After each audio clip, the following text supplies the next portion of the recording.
साहस सरोकार। नमस्कार, आप देख रहे हैं प्राइम टीवी और मैं हूं आपके साथ अनन्या मिश्रा। वक्त हो गया है प्राइम चौपाल का। देश का तस्वूर गांव की बिना अधूरा है, इसीलिए इसको ग्राम पंचायतों के विकास के लिए करोड़ों रुपए आवंटित करती है। लेकिन गांव तक पहुंचते पहुंचते वो पैसा आखिर कहां चला जाता है, ये विचारणीय है। प्राइम टीवी गांव के मुस्तकबिल बदलने के लिए निकल पड़ा है। ऐसे में हम हर गांव जाकर वहां की जमीनी हकीकत को खंगाल रहे हैं। देखिए इस रिपोर्ट पर एक खास नजर। यूपी के सिरमौर की योगी आदित्यनाथ ने विकसित प्रदेश की कल्पना की हो तो की हो। सीएम योगी हर गरीब के सर पर छत देना चाहते हो तो चाहते हो। हम तो वही करेंगे जिसकी संज्ञा हमें दी जाती है, भ्रष्टाचार। ये तस्वीर एक आध गांव की ही नहीं बल्कि हर गांव से अपनी दुर्दशा को रोती ऐसी तस्वीरें सामने आ जाती है। टूटे फूटे घर में रहने को मजबूर लोग आज भी विकास की राह देख रहे हैं। तस्वीरों को देखकर तो आप भी सोच रहे होंगे कि ये राजधानी लखनऊ से सटे गांव की तस्वीर बिल्कुल नहीं हो सकती। लेकिन यकीन मानिए, मिट्टी के घरौंदों में रहने वाले ये लोग राजधानी लखनऊ से ही ताल्लुक रखते हैं। नमस्कार, मैं हूँ राजेश यादव। आप देख रहे हैं प्राइम टीवी का खास प्रोग्राम प्राइम चौपाल में आपका बहुत बहुत स्वागत है। और इस समय मैं विकास खंड मलिहाबाद के ग्राम पंचायत खड़गवां में मौजूद हूँ और इसके प्रधान यहाँ पे चंदन कुमार हैं। और इसी गांव में कहते हैं कि देश के विकास का रास्ता गांव के विकास से गुजरता है, लेकिन इसी गांव के लोग हमारे साथ मौजूद हैं। क्या नाम आपका? मनीराम। मनीराम जी, एक चीज़ बताइए कि आपका घर कौन सा? यही है? यही है। आपको कॉलोनी मिली? नहीं। अच्छा, क्या कर रहे हैं प्रधान? 15 दिन पहले भी सर्वे किया है आके, बस कहा हमने कई बार है, लेकिन 15 दिन पहले सर्वे आके किया है। तो आवास कॉलोनी मिलती है आपको? कॉलोनी भैया हमका नहीं मिली। अच्छा, और पेंशन मिल रही है? साला तो गेहन तो कहला वो नहीं। लिस्ट में नाम नोट किया गया है सर्वे के लिए, आवास सर्वे के लिए, लेकिन अगर बात करें और तमाम चीज़ तो तमाम सारी सुविधाएं गांव में आ रही हैं। एक चीज़ बताइए कि जो नलकूप की व्यवस्था हो रही है जल जीवन मिशन के अंतर्गत, क्या उसमें टोटियाँ वगैरह आपके यहाँ लगी हुई है? जी लगी है, ये लगी है। टोटी लगी हुई है। पानी आ रहा साफ? आ रहा है, बिल्कुल पानी साफ आ रहा है। और एक चीज़ और है कि जैसे छोटे छोटे बच्चे हैं, इनको पढ़ने के लिए व्यवस्थाएं हैं यहाँ पे? जी हैं, जी स्कूल है? हाँ है, इंटर कॉलेज है इंटर के लिए, और इधर मांटेसरी भी है। गांव में अगर कोई बीमार हो जाता है तो उसके लिए क्या यहाँ पे अस्पताल वगैरह की कुछ व्यवस्था है? जी खड़गवां में है। अच्छा, खड़गवां में है? हाँ, अस्पताल की व्यवस्था है? हाँ CHO बैठती हैं 2 बजे तक, 2 बजे तक बैठती हैं? 10 से 2। बिल्कुल, यहाँ पे स्वास्थ्य की सुविधा तो मौजूद है, साथ ही साथ यहाँ पर पढ़ाई के लिए जो बच्चे जो कहते हैं कि जो बच्चे होते हैं वो भविष्य होते हैं, आने वाले देश के लिए भविष्य होते हैं, तो उनके लिए स्कूल की भी व्यवस्था है। लेकिन अगर बात करें प्रधानमंत्री अमृत सरोवर की, तो अमृत सरोवर के नाम पे अगर देखा जाए तो ये सामने तालाब है, आपको दिखा सकता हूँ। ये देखिए तालाब है। तालाब की स्थिति क्या है यहाँ पे देखिए, तालाब में चारों तरफ से खनन हुआ है और खनन के साथ में तालाब में ही कूड़ा बिखरा पड़ा हुआ है। इससे साफ साफ जाहिर होता है कि जो प्रधानमंत्री जो सपने देख रहे हैं अमृत सरोवर के, गांव में अमृत सरोवर के, जिसके लिए पानी का इकट्ठा करना, पानी का जो स्टेटा है उसको ऊपर लाने के लिए जल के संचय की व्यवस्था करना, तो जाहिर सी बात है कहीं कहीं देखा जाए तो वो चीज़ यहाँ पे नज़र नहीं आ रहा है। लेकिन इन सब चीज़ों को अगर देखा जाए तो इन सब चीज़ों की सुविधा के लिए सरकार की तरफ से तो तमाम योजनाएं आ रही हैं, लेकिन प्रधान और सचिव कब तक कराएंगे? मलिहाबाद ब्लॉक के गांव खडोहा के प्रधान ने लोगों के अरमानों पर पानी तो फेरा ही है, साथ ही उन नौनिहालों के भविष्य के साथ भी मजाक किया जो विकासशील भारत का आधार बनेंगे। ये तस्वीर गांव के अंदर बने प्राथमिक विद्यालय की है। यहाँ न ढंग के शौचालय है, ना ही बच्चों के पीने के पानी की व्यवस्था। ये तस्वीरें चीख चीख कर काठ की हांडी पर पके भ्रष्टाचार की दास्तां को बयां कर रहा है। फिलहाल देखना होगा कि सरकारी ऐशगाहों में बैठे अधिकारियों की कब कुंभकर्णीय नींद टूटती है। एसी कमरों में बैठे अधिकारी मिट्टी के घरों में अपनी जिंदगी को झुलसा रहे लोगों की आह कब सुनाई देगी, ये देखना होगा।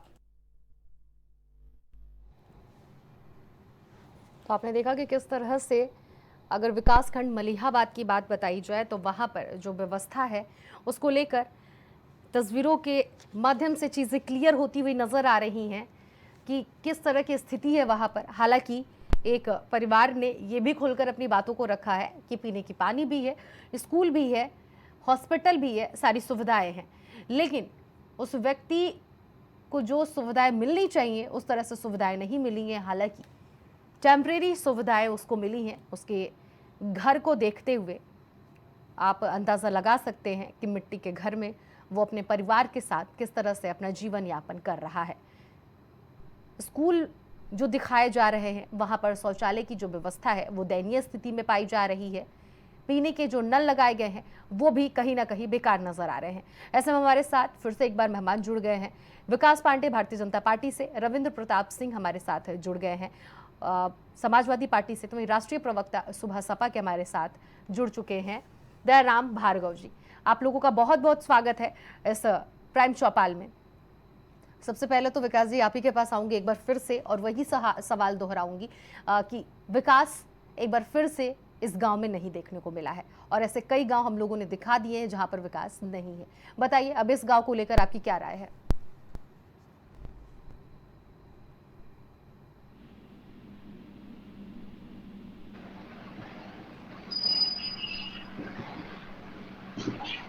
मेरी आवाज आ रही जी? बहुत बहुत धन्यवाद अनन्या जी।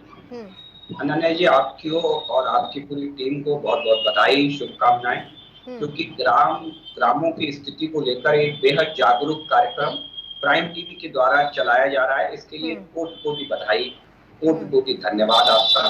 सरकार अपना ध्यान दे रही है और सरकार का आप ध्यान आकर्षित कर रहे हैं। ये दो अलग अलग चीजें हैं और जिनका निर्वहन लोकतंत्र में प्राइम टीवी बहुत अच्छे से कर रहा है। मुझे लगता है कि 2-3 चीजें हैं। जहां तक रही गांव में समुचित विकास की, देखिए विकसित भारत का संकल्प नरेंद्र मोदी जी अगर लेकर के चले तो ये खड़वा जैसे गांव को लेकर के ही चले। जब तक गांव का डेवलपमेंट उस पैमाने पर नहीं होगा कि जो गांव में स्वास्थ्य, शिक्षा की व्यवस्थाएं सुचारू रूप से संपन्नता से कम प्राइमरी एड तो उपलब्ध हो ही जाए गांव के अंदर, ऐसी व्यवस्थाएं जब तक 100% गांव में भारत के संभव नहीं हो जाती तब तक मुझे लगता है कहीं ना कहीं गांव को लेकर के या विकसित भारत की संकल्पना को लेकर के आगे जाना उतना आसान नहीं होगा। शायद इसीलिए देश की नरेंद्र मोदी जी की सरकार में आप देखिए ग्राम पंचायत का जो ग्रामीण विकास मंत्रालय है उसका बजट बढ़ा करके लगभग 9 गुने से ज्यादा, 9 गुना, थोड़ा बहुत नहीं, 10 साल के अंदर 9 गुने से ज्यादा इस बजट को बढ़ाने का काम देश के यशस्वी प्रधानमंत्री नरेंद्र मोदी जी ने किया है। और तमाम तरीके की योजनाएं हो, सोलर पंप आप देख रही होंगी कि बिजली की समस्या से निजात दिलाने के लिए उत्तर प्रदेश में हमने ये सुनिश्चित किया पहली बार कि ग्रामीण अंचलों में हम लगभग 18 से 20 घंटे बिजली उपलब्ध करा पाए। इसका एक प्रभाव भी आप देखेंगे कि आज गांव में 18 से 20 घंटे अगर बिजली नहीं मिल रही है तो लगभग 12 से 14 घंटे तो बड़े आसानी से बिजली उपलब्ध हो रही है। जबकि पूर्ववर्ती समय में आपको भी पता है कि 4-4 दिन, 5-5 दिन बिजली नहीं आती थी, गांव में फसलें सूख जाया करती थी या वैकल्पिक माध्यमों से फसलों की सिंचाई पर एक बड़ी ऊंची लागत आया करती थी। तो ये बुनियादी चीजों पर ध्यान देने का काम देश की प्रधानमंत्री नरेंद्र मोदी जी ने और योगी आदित्यनाथ जी ने किया है। मुझे लगता है देखिए 2-3 चीजें हैं, कमियां हैं, ये हम स्वीकार करते हैं और मुझे लगता है इन कमियों को दुरुस्त करने के लिए सरकार के साथ ग्राम प्रधानों को भी आगे आना चाहिए। जब ग्राम प्रधान ये अपनी जिम्मेदारी समझेगा कि जनता ने उसे चुन करके भेजा है, सरकार जो पैसा गांव तक भेज रही है उसको 100% बगैर भ्रष्टाचार के हम जनता के कल्याण के लिए लगाएं। आप देखिए पहली बार नरेंद्र मोदी जी ने ये प्रयास किया कि हर गांव में एक स्वच्छता कर्मचारी लगे, चाहे वो आउटसोर्स पर ही क्यों ना काम कर रहा हो, हर गांव में सुनिश्चित किया गया है कि स्वच्छता के लिए आउटसोर्स से हम कर्मचारी की नियुक्ति करें। आपको लग रहा है वो सक्सेस हो रहा है? जी, आपको लग रहा है कि आउटसोर्स पर जो सुरक्षा कर्मी या फिर सफाई कर्मचारी जो रखे जा रहे हैं वो आपको लग रहा है कि सफल हो रहा है? देखिए, कहीं ना कहीं हम उसका भी आकलन कर रहे हैं, जिस तरफ आपका इशारा है हम वो समझ रहे हैं, लेकिन कहीं ना कहीं दो तीन चीजें देखिए अनन्या जी, क्या भारत सरकार या राज्य की सरकार गांव में सीधे पैसा नहीं लगा सकती। गांव में प्रधान एक की होती है, चाबी है गांव के विकास के लिए।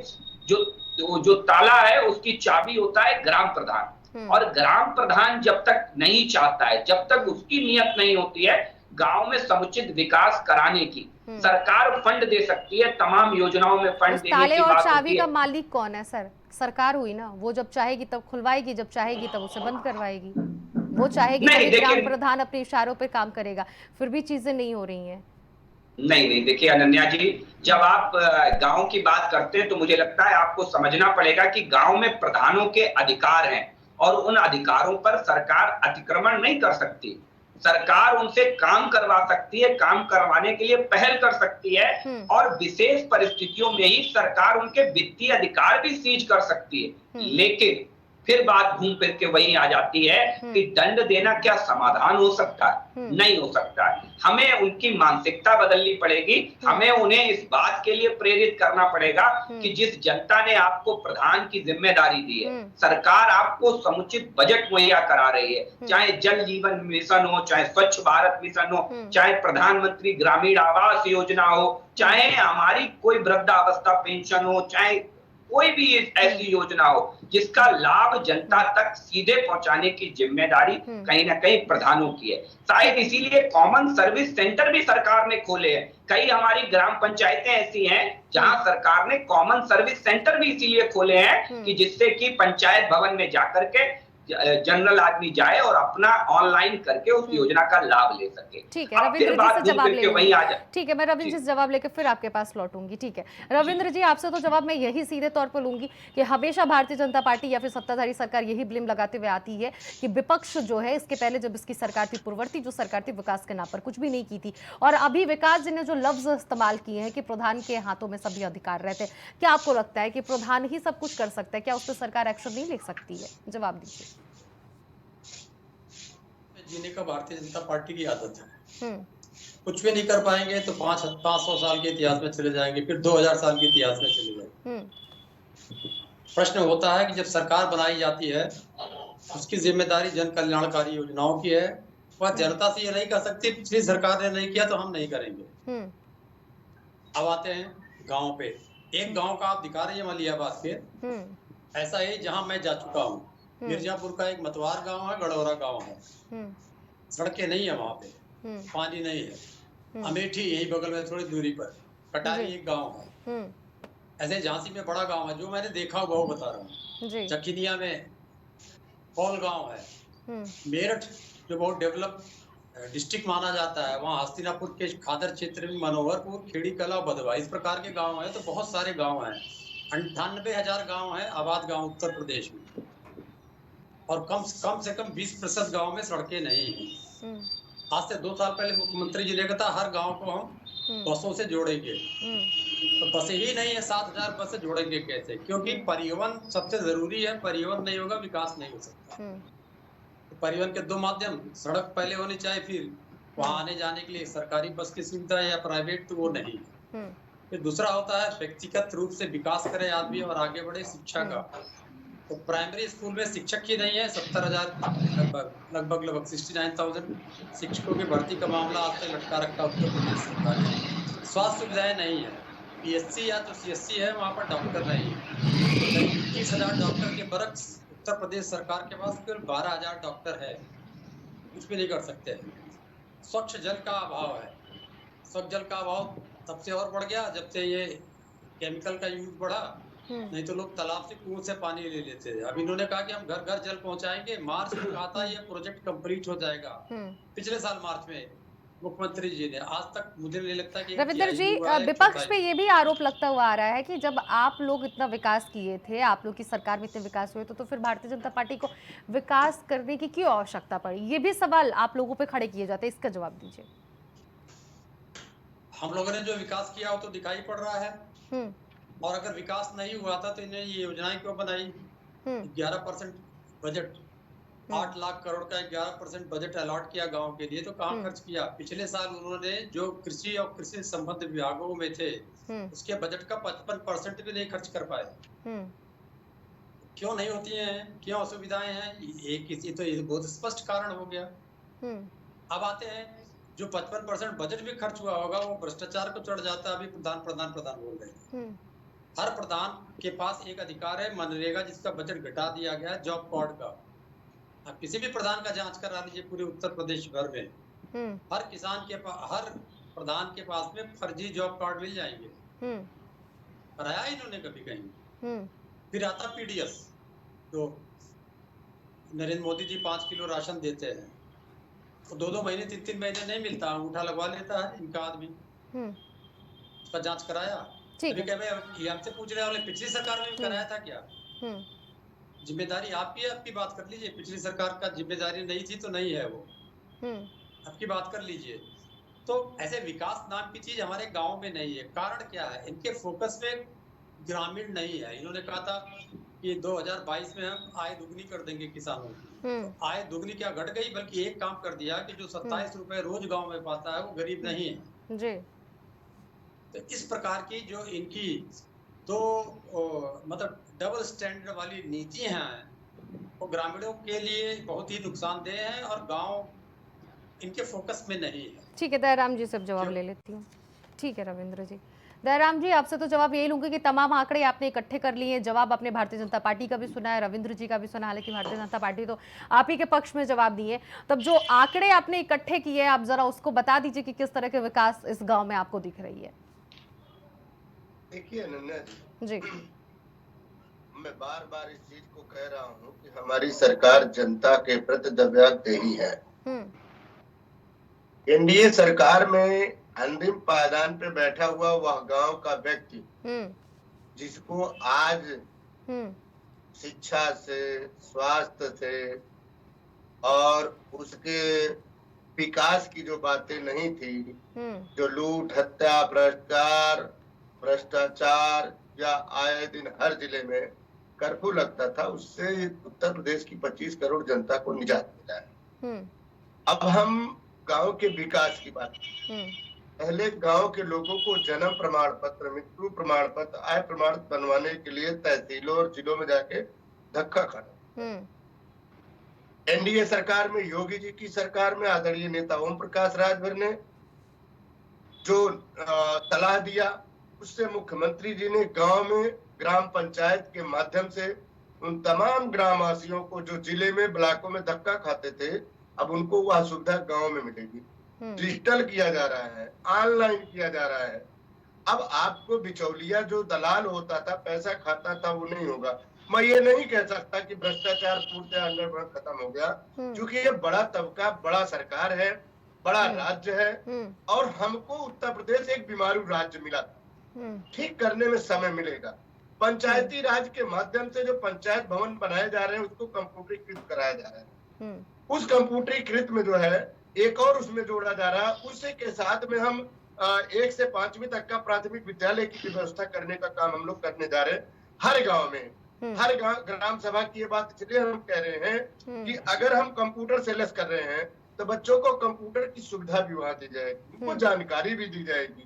साथ में उन बच्चों के जो आंगनबाड़ी कार्यकर्ता हैं उनको भी ये निर्देशित किया जाएगा जिस गांव से वह बच्चा जो है किस वजह से जो है स्कूल में किस कारण से नहीं आ पाता, उसकी भी जानकारी लेखा जोखा ग्राम पंचायत भवन में जो वहाँ जो भी सेक्रेटरी या जो भी बैठेंगे, जो भी अधिकारी बैठेंगे, उनको वो जानकारी देने का काम करेंगे, वो शासन प्रशासन में पहुंचाने का काम।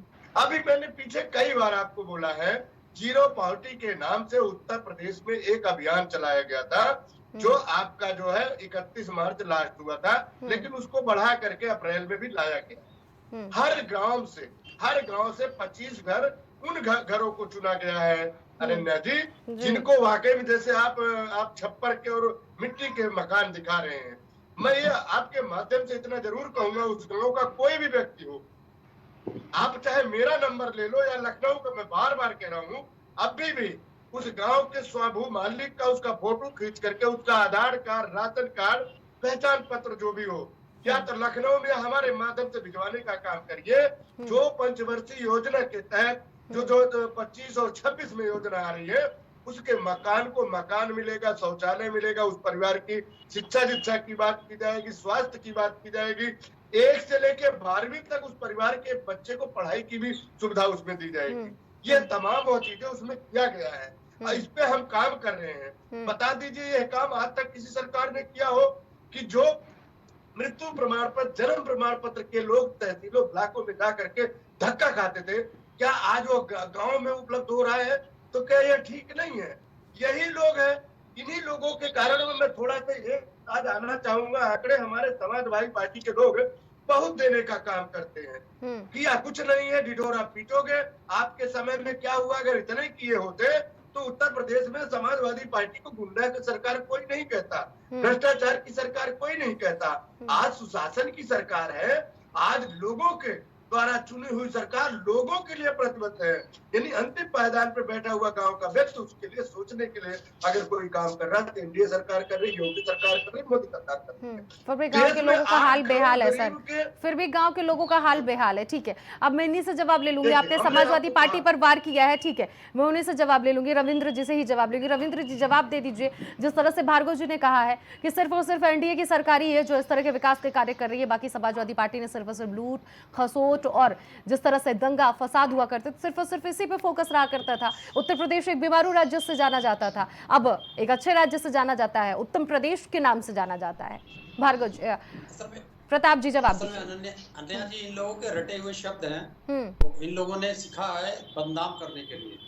अगर उत्तर प्रदेश सबसे अच्छा राज्य माना जाता है तो पहले उत्तर प्रदेश के बारे में बताते हैं। सबसे बड़ा कर्जदार प्रदेश है पूरे भारत में, सबसे कम प्रति व्यक्ति आय है, सबसे कम प्रति व्यक्ति उत्पादन है, सबसे ज्यादा माइग्रेशन है यहाँ से, लेबर माइग्रेशन, चाहे स्किल्ड हो चाहे नॉन स्किल्ड हो। तो प्रदेश की तो पूरे स्थिति बता दिया जो ये बता रहे हैं तो भाजपा वाले प्रवक्ता। ऑनलाइन करा दिए तो अगर बिजली होगी तब ना। फिर ऑनलाइन की स्थिति देख लीजिए, आधार अपडेट कराने के लिए 250 रुपया, निवास प्रमाण पत्र बनाने के लिए केवल उस केंद्र पे, जनसेवा केंद्र पे, इसके बाद जो अधिकारियों को देना पड़े या लेखपाल वगैरह को अलग। निवास प्रमाण पत्र बनाने के लिए 200 रुपया, आय प्रमाण पत्र निकाल के देने के लिए 200 रुपया। अब जब ये लेखपाल के पास जाएगा वेरीफाई करने के लिए तो कम से कम 500 से 1000 रुपया। खतौनी निकालने के लिए 100 रुपया, उसको वेरीफाई कराने के लिए 500 रुपया।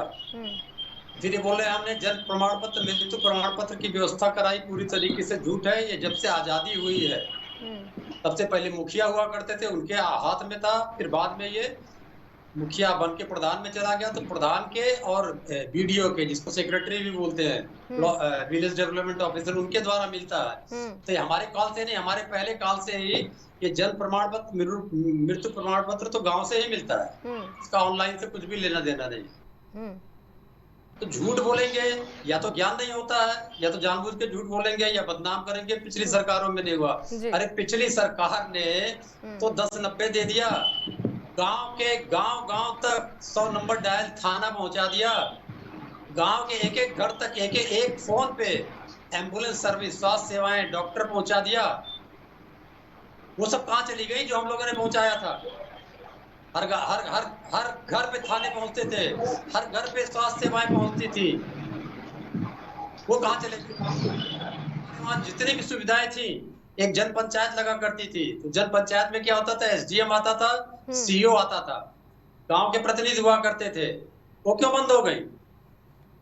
उसमें तो लोग आकर खुल के अपनी बातें कहते थे, वो क्यों बंद हो गई? कारण है कि आपका फोकस गांव नहीं है। गांव की जमीनें आपको अयोध्या जी, काशी जी के तर्ज पे आपकी गांव को जमीन हड़प के बेच देना है। आपके विभाग का कोई भी सरकार का मंत्री ऐसा नहीं है, अधिकारी ऐसा नहीं है जिसका अयोध्या जी में 5 हेक्टेयर से लेके 10 हेक्टेयर तक की जमीनें ना हो। ठीक है, कैसे आ गई? और अगर आई हैं तो क्या ग्रामीणों की नहीं है? तब कहाँ गई खतरा खतौनी, जन्म प्रमाण पत्र, मृत्यु प्रमाण पत्र? गांव आपके फोकस में नहीं है। उत्पादन, गेहूं खरीद का सीजन चल रहा है, कहीं पर कोई भी, मैं अपने गांव के इर्द गिर्द, आज मैं गांव में हूं और मैं कल गया था अपने गांव के 20 किलोमीटर के दायरे में, एक भी खरीद सेंटर नहीं दिखा मुझे। इससे पहले जब अभी हमारे गेहूं की बुआई का समय चल रहा था तो ना तो खाद था ना तो बिजली थी। ठीक है, विकास जी से जवाब ले लेती हूँ। ठीक है रविंद्र जी, विकास जी से जवाब ले लेते हो। विकास जी, जिस तरह से आपने बातों को सुना है इसका तो आप जवाब देंगे ही देंगे, उससे पहले ये भी सुन लीजिए कि आपने प्रधानों पर बातें रखी हैं ज्यादातर, कि प्रधानी होते हैं करता धरता, अगर वो जो चाहेंगे उस तरह से होंगी चीजें, योजनाएं आती हैं, प्रधानों में कमी है। लेकिन अगर प्रधान इस तरह के ज्यादातर पाए जा रहे हैं, ज्यादातर गाँव में इस तरह के प्रधान देखने को मिल रहे हैं, और खास बात तो ये है कि ये प्रधान गाँव में जाते भी नहीं है, ना देखते हैं, ना सुनते हैं, ना बात करते हैं। प्रधान कोई और रहता है, पहुंच जाता है कोई और है, चाहे उसका पति हो या फिर उसका बेटा हो। महिलाओं के नाम पर प्रधानी की चुनाव होती है। तो सवाल यहाँ पर सबसे बड़ा तो ये खड़ा होता है कि सबसे पहले तो आप लोग की पार्टी की सरकार है, और ऐसे में जो प्रधानी के चुनाव में जो महिला खड़ी हो रही है वो तो गांव में, पहली बात तो वो जा नहीं रही है, उसका बेटा जा रहा है या फिर उसका पति जा रहा है, उसके घर का कोई पुरुष सदस्य जा रहा है। और अब प्रधानों पे बात कर रहे हैं, तो प्रधानों को सुधारने का काम भी तो भारतीय जनता पार्टी की जिम्मेदारी है, कि ऐसे ही हम प्रधान पे छोड़ देंगे कि हम सिर्फ और सिर्फ उनसे विनती कर सकते हैं, एक्शन नहीं ले सकते हैं। जवाब दीजिए। अनन्या जी, पहली चीज तो जिस ग्राम पंचायत की हम आप चर्चा कर रहे हैं उसमें ग्राम प्रधान महिला नहीं है, शायद चंदन। मैं इस गांव की बात नहीं कर रही हूँ, मैं ज्यादातर, मेरे शब्दों को सुनिए, मैं ज्यादातर गांवों की बात कर रही हूँ जी। मैं अब उस विषय पे भी आता हूँ। कहीं ना कहीं देखिए, सामाजिक ताने बाने की जब आप बात करती है तो सामाजिक ताने बाने में सरकार से ज्यादा जिम्मेदार हमारे आपके समाज की होती है। हम आप भी उसमें सहभागी होते हैं, हम आपकी भी जिम्मेदारी। दूसरी चीज मुझे लगता है कि प्रधानों पर अंकुश लगाने की बात आएगी। देखिए, आरोप प्रत्यारोप से आगे निकल करके देखिए, हमने सरकारें चला करके दी और ऐसी सरकार नहीं डिलीवर की है जिस सरकार का प्रधानमंत्री स्वयं ये कहता हो कि हम 1 रुपया ऊपर से भेजते हैं तो 80 पैसा पता नहीं कहाँ चला जाता है, 30 पैसा नीचे पहुंचता है। अब हमारी वृद्धावस्था पेंशन अगर ऊपर से चलती है तो पूरी नीचे उसके खाते में आती है, उसमें किसी बिचौलिए का कोई योगदान नहीं। ये एक काम करके माननीय नरेंद्र मोदी जी की सरकार ने दिया। आप देखिए, इस ग्राम सभा का 2022-23 का बजट में बताऊं आपको, इस ग्राम सभा के लिए कितना अलॉट हुआ था? लगभग 66,65,070 रुपए। ये 2022-23 का बजट में बता रहा हूँ इस ग्राम सभा के लिए 66,65,070 रुपए। 66 लाख रुपए एक ग्राम सभा को एक साल में देश की और प्रदेश की सरकार के द्वारा विभिन्न योजनाओं के माध्यम से दिया गया। तो मुझे लगता है ये 66 लाख रुपया पर्याप्त होता है। इसके अलावा तमाम तरीके की गतिविधियां चलती हैं, उनमें आप देख लीजिए, चाहे गौ पालकों की बात कर लीजिए, इसी ग्राम सभा ने गौ पालकों के ऊपर लगभग 2,27,000 रुपया खर्च किया 2022-23 के वित्तीय वर्ष में। तो मुझे लगता है ऐसी तमाम योजनाएं हैं, तमाम सी चीजें हैं, चाहे हैंडपंप रिपोर्ट की, जल संचयन की योजना हो, चाहे गरीबी उन्मूलन के लिए कार्यक्रम हो, चाहे आपका अन्य महिलाओं के संबंधित स्वयं सहायता समूहों के कार्यक्रम हो, तमाम कार्यक्रम। लेकिन मुझे एक चीज बताइए अनन्या जी, आरोप प्रत्यारोप से आगे जाकर के देखिए, पूर्ववर्ती सरकारों ने भी योजनाएं चलाई, उन योजनाओं का कहीं कोई अता पता ढूंढने मिल रहा है आपको? नहीं ढूंढने मिल रहा है। इनसे आप बात करेंगे तो गांव के नाम पर इन्हें केवल एक गांव याद आता है जिसका नाम है सैफई। इन्हें केवल महोत्सव के नाम पर एक नाम याद आता है, सैफई। इन्हें ना लोहिया जी के गांव की सुध याद आती है, ना जनेश्वर मिश्र जी के गांव की सुध याद आती है। और मैं ये हर समाजवादी पार्टी के प्रवक्ता से सवाल अवश्य पूछता हूँ। तो मुझे लगता है कहीं ना कहीं व्यवहारिक दृष्टिकोण में अनन्या जी जाने की जरूरत है। हमारी सरकार ने प्रत्येक ग्राम सभा औसत बजट, जो औसत बजट 2014 से पहले 7-7.5 लाख रुपए पर ग्राम सभा औसत बजट था, वो आज बढ़कर के लगभग 34 लाख रुपए पर ग्राम सभा हो। 34 लाख रुपए औसत ग्राम सभा प्रत्येक बजट हो गया। आप खुद में अंदाजा लगा लिए कितने % की बढ़ोतरी ग्रामीण बजट में की है। तो मुझे लगता है काम हम करके दे रहे हैं। हाँ, काम बाकी है, ये हम स्वीकार करते हैं कि जब हम संकल्प लेके चले, इन्होंने तो कभी चिंता नहीं की कि गांव की महिलाओं को शौचालय मिले। कभी चिंता की क्या इन्होंने? नहीं चिंता की। कभी इन्होंने चिंता की कि जननी सुरक्षा के माध्यम से जो गांव की महिलाएं गर्भवती होती हैं उनको स्वच्छ आहार, एक अच्छा पौष्टिक आहार मिले, इसकी चिंता कभी इन्होंने नहीं की। हमने की और हमने स्वयं सहायता समूहों के माध्यम से महिलाओं को सुदृढ़ बनाने का काम किया।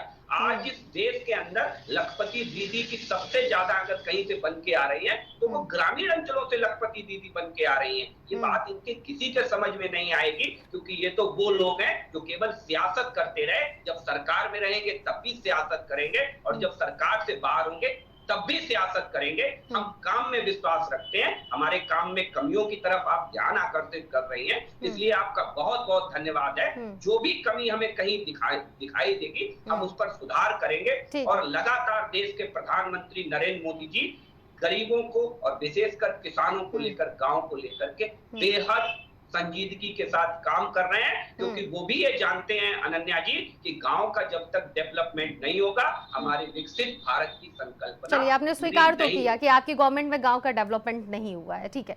बहुत बहुत शुक्रिया आप सभी मेहमानों का जुड़ने के लिए इस खास चर्चा में। जिस तरह से प्राइम चौपाल में आप लोगों ने अपनी अपनी बातों को रखा और ज्यादातर जो चीजें हम लोग दिखाते हैं इस प्राइम चौपाल में, जो गाँवों को दिखाते हैं, गाँवों से रूबरू आप लोग को करवाते हैं, उसमें ज्यादातर जो गाँव हैं ऐसे पाए जाते हैं जिनकी स्थिति दयनीय पाई जाती है।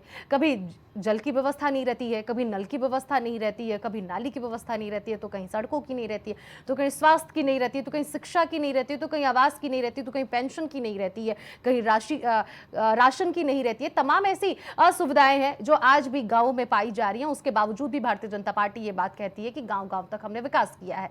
और भारतीय जनता पार्टी की तरफ से सिर्फ और सिर्फ एक ही जवाब आता है कि पूर्ववर्ती सरकार ने कोई विकास के कार्य नहीं किए। वहीं विपक्ष भी पलटवार करता है, विपक्ष की तरफ से भी कहना होता है कि भारतीय जनता पार्टी सिर्फ और सिर्फ जमीन हड़पने के लिए कार्य करती है, उसने कोई कार्य नहीं किया, कार्य के नाम पर सिर्फ और सिर्फ शून्य है चीजें।